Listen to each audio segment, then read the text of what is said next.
اس سے فرشتے کراہت محسوس کریں گے. جب آپ کو لوگوں کے ساتھ ملنے جلنے سے روکا جا رہا ہے اور یہ کہا جا رہا ہے کہ دوسروں کو تکلیف نہ ہو جائے, تو پھر اسی وقت میں آپ ذکر و اذکار کیوں کرنا چاہتے ہیں؟ اس سے رکیے, اس میں یقیناً کراہت ہے. اور پھر اگر کرنا ہی ہے تو آپ اپنے منہ کو اچھی طرح واش کر لیں, دھو لیں, صاف کر لیں, تاکہ وہ بدبو آپ کے منہ کی ختم ہو جائے.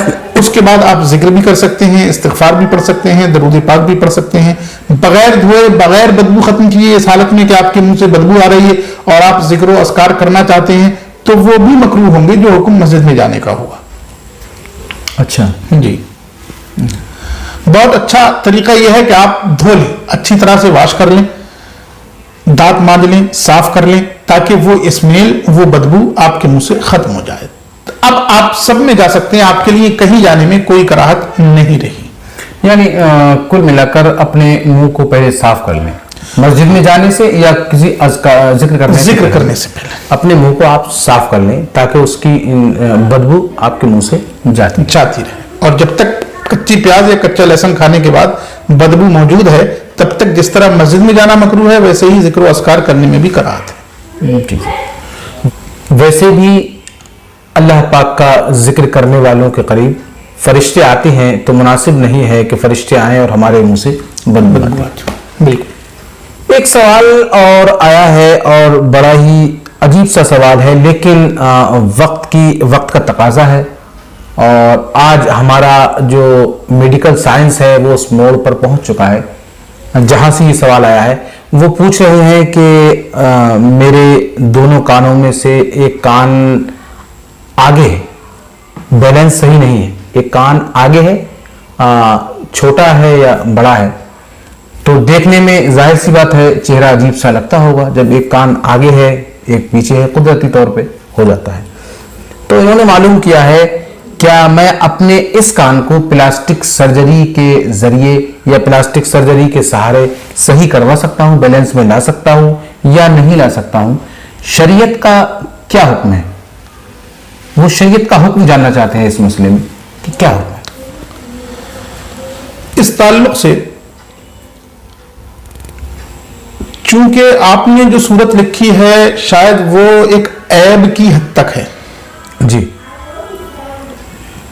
چونکہ آپ نے لکھا ہے کہ آپ کا ایک کان چھوٹا ہے, ایک کان بڑا ہے, جی, اور پھر یہ کہ ایک کان بہت آگے ہے اور ایک کان پیچھے ہے, تو یہ عیب کی حد تک آتا ہے. جی, اور وہ عیوب جو فطری طور پر, پیدائشی طور پر کسی میں ہیں اور سرجری کے ذریعے صحیح ہو سکتے ہیں, تو ان کو صحیح کرایا جا سکتا ہے, اس کی گنجائش ہے. ہاں, صرف اور صرف زینت اور تحسین کے لیے, صرف اس لیے کہ ہم اچھے لگیں, اس لیے کہ ہم خوبصورت لگیں, اس سرجری سے روکا جاتا ہے, منع کیا جاتا ہے. لیکن وہ عیوب جو پیدا ہو گئے ہیں وہ فطری طور پر آپ کے اندر ہیں, یا کسی حادثے کی وجہ سے پیدا ہو گئے, کسی اور وجہ سے پیدا ہو گئے, ان عیوب کو اگر سرجری کے بعد صحیح کیا جا سکتا ہے, اور کوئی ماہر طبیب یا اچھا ڈاکٹر یہ کہہ رہا ہے کہ آپ کا یہ سرجری کے بعد یہ عیب صحیح ہو جائے گا اور آپ بھی عام لوگوں کی طرح نظر آنے لگیں گے, تو آپ کو اس کی اجازت ہے, آپ یہ کرا سکتے ہیں. یعنی پلاسٹک سرجری اگر کوئی خامی ہے ہمارے بناوٹ میں ہوتی ہے پیدائشی, تو اس مجبوری کے تحت آپ پلاسٹک سرجری, عام انسانوں سے ہٹ کر کوئی نقص پیدا ہو گیا ہے فطری طور پر پلاسٹک سرجری کسی حادثے کی وجہ سے ہو, تو کر سکتے, تو پلاسٹک سرجری کرا سکتے ہیں. لیکن صرف شوق میں یا زبردستی اپنے ناک کا ڈھال بدلوانے کے لیے یا ہونٹوں کا بدلوانے کے لیے, اس زبردستی کا صرف اپنے آپ کو خوبصورت دکھانے کے لیے, وہ تمام کام جن کا مقصد صرف اور صرف خوبصورتی ظاہر کرنا ہے, زینت ظاہر کرنا ہے. اب آپ کو ایسا لگ رہا ہے کہ نہیں ہم کالے ہیں تو اچھے نہیں دکھ رہے, سرجری کر کے اپنے آپ کو گورا دکھائیں, یہ اس طرح اس میں اجازت نہیں ہے. ہاں, یہ جو عیب کی حد تک آ رہا ہو, جس کو عیب کہا جا رہا ہو, اس عیب کو صحیح کرا سکتے ہیں. جیسے مسئلہ آپ کا ہے, آپ پلاسٹک سرجری کروا سکتے ہیں اور اپنے کانوں کو بیلنس میں لا سکتے ہیں, آپ کو شریعت اجازت دیتی ہے. ایک اور سوال آیا ہے, جناب محمد ممتاز اشرفی صاحب قبلہ غالباً مکہ شریف میں رہتے ہیں, انہوں نے کیا ہے, وہ پوچھتے ہیں, معلومات کا سوال ہے, پوچھا کیجیے گا, زیادہ تر عام لوگوں کو یہ باتیں نہیں معلوم ہوتی ہیں, اور ہمارے اس پروگرام کا مقصد اور مطلب بھی یہی ہے کہ بنیادی اصلاحیں ہماری ہو جائیں تاکہ ہم اپنا کم از کم نماز اور روزہ صحیح طرح سے ادا کر سکیں. وہ پوچھتے ہیں جو نمازوں میں سنتیں غیر موقدہ ہوا کرتی ہیں جیسے عصر کی نماز میں اور بھی کچھ نمازیں، تو یہ سنتیں غیر موقدہ ہوتی ہیں، اس کو جب ہم ادا کرتے ہیں تو اتحیات کے بعد درود پاک اس میں پڑھنا چاہیے یا نہیں پڑھنا چاہیے، اور دوسری رکعت کے بعد اتحیات پڑھنے کے بعد کھڑے ہو کر پہلے سبحانہ پڑھنا چاہیے یا نہیں پڑھنا چاہیے، یا جس طرح کے ہم اور نماز ادا کرتے ہیں اسی طرح سے کرتے رہیں، اتحیات پڑھنے کے بعد کھڑے ہو جائیں اور ڈائریکٹ الحمد شروع کر دیں.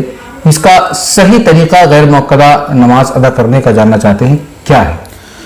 سنن غیر موقدہ اور نوافل میں بہتر یہ ہے کہ آپ دوسری رکعت پر اتحیات کے بعد درود پاک پڑھیں، اور پھر درود پاک پڑھیں، درود پاک دونوں درود پاک پڑھیں.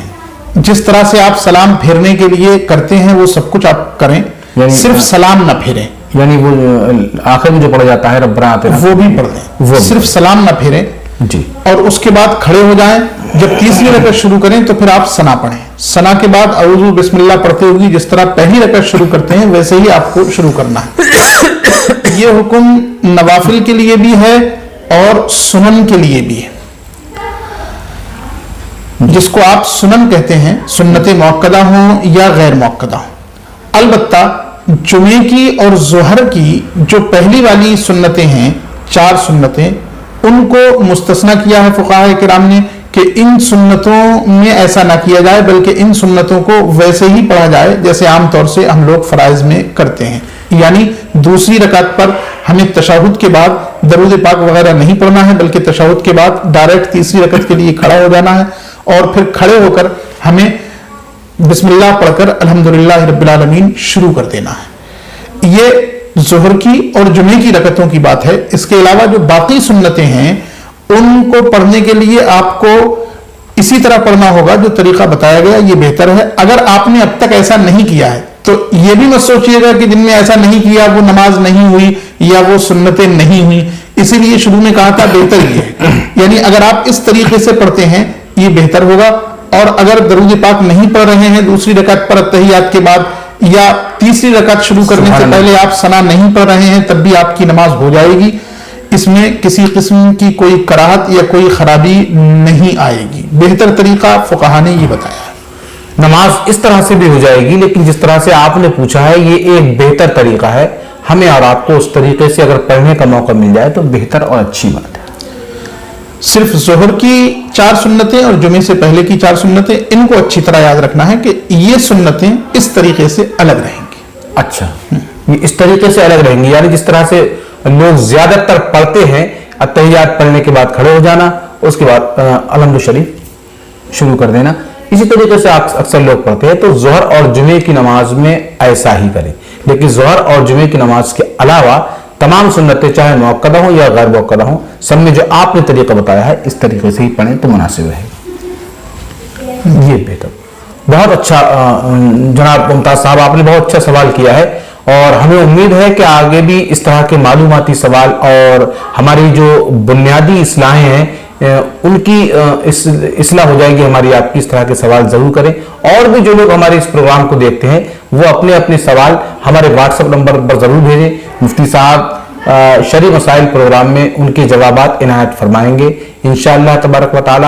امید ہے کہ آپ کو یہ پروگرام پسند آئے گا اور ہمارے اس پروگرام کو اور بھی اپنے عزیز و اقارب میں شیئر کریں گے اور اس نیک کام کا حصہ بنیں گے. اسی کے ساتھ اپنے میزبان سید عاطف علی اور جناب حضرت مفتی سید واقف علی صاحب قبلہ کو اجازت دیجیے. السلام علیکم ورحمۃ اللہ وبرکاتہ. اللہ حافظ.